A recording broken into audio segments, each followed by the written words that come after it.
Hola, soy Victoria Cáceres, escritora y lectora, y hoy voy a leerles un fragmento de un libro de Mark Twain que se llama Viejos tiempos en el Mississippi.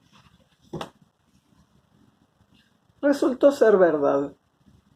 Con el tiempo, la superficie del agua se convirtió en un libro maravilloso, un libro que era letra muerta para el pasajero inexperto, pero que se confiaba a mí sin reserva, entregando sus más preciados secretos con tanta claridad como si los dijera en voz alta.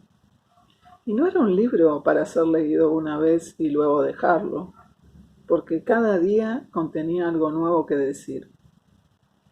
Durante las largas 1200 millas nunca había una página desprovista de interés, nunca una que pudieras omitir, sin perder por ello algo provechoso.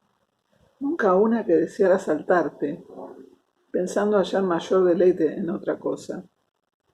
Jamás ha escrito el hombre un libro tan maravilloso, jamás uno cuyo interés fuera tan absorbente, tan sostenido, que se renovara tan chispeantemente a cada lectura. Al pasajero que no sabía leerlo le encantaba, por ejemplo, cierto lloro en la superficie, cuyo origen desconocía, en los casos en que llegaba a fijarse en aquel detalle. Pero, para el piloto, era un fragmento en cursiva.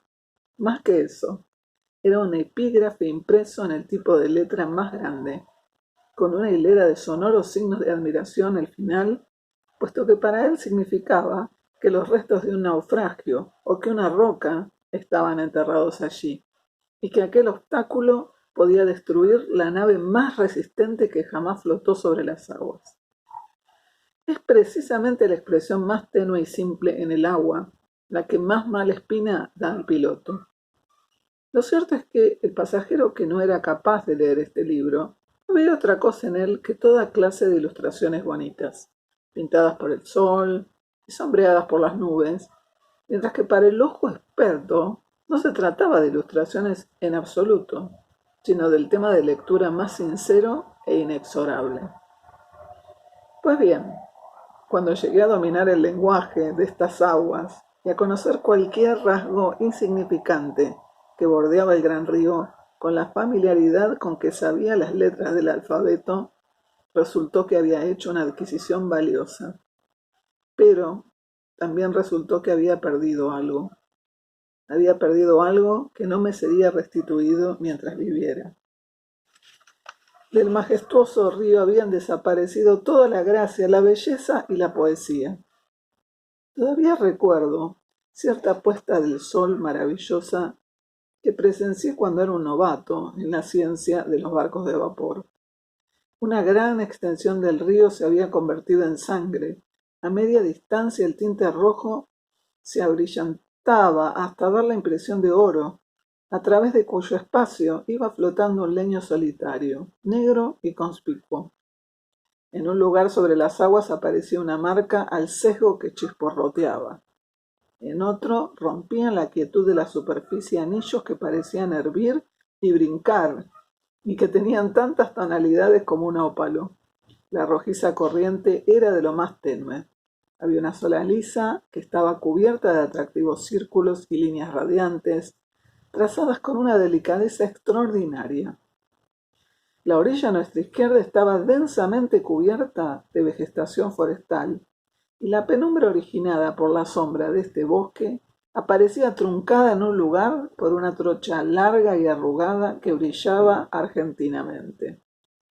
Allá arriba, por encima de la muralla forestal, un árbol seco de tronco desnudo agitaba una sola rama con hojas, fulgurante como una llama en medio del esplendor sin obstáculos que fluía del sol.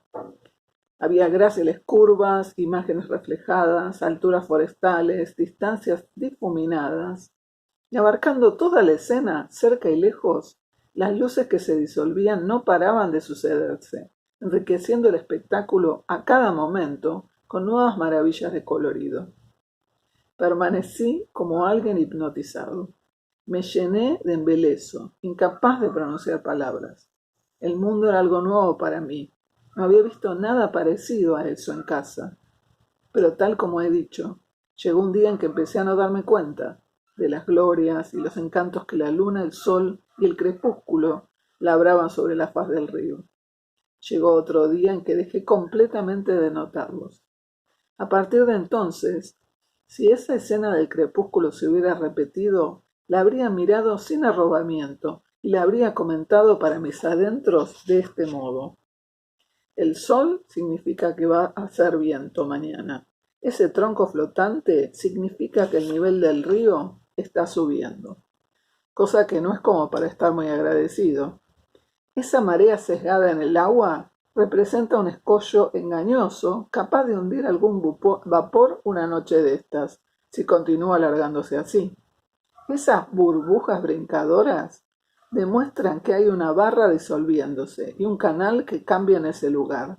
La línea y los círculos en el agua tersa de allá lejos son una advertencia de que ese lugar dificultoso está perdiendo calado peligrosamente.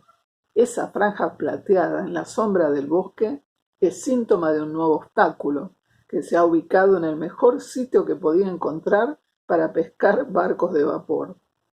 Ese árbol seco, tan alto como una sola rama viviente, no va a durar mucho, en cuyo caso, ¿quién va a poder atravesar este lugar a ciegas por la noche sin ese viejo hito amistoso?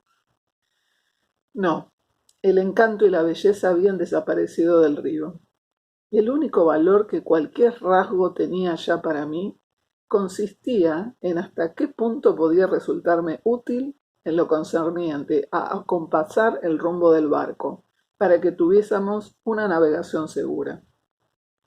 Desde aquellos tiempos he sentido una profunda lástima de los médicos. ¿Qué significa para ellos el delicioso rubor en la mejilla de una mujer bella, sino el síntoma que, como un rizo en el agua, señala la presencia interior de alguna enfermedad mortal? ¿Es que acaso todos los encantos visibles no están apretadamente unidos a los que para él son señales y símbolos de un oculto deterioro? ¿Llega a darse cuenta en algún instante de su belleza? ¿O es que se limita a verla como profesional y a comentar para sí mismo su estado poco saludable? ¿Y no se pregunta a veces si más bien ha ganado o perdido al aprender su oficio?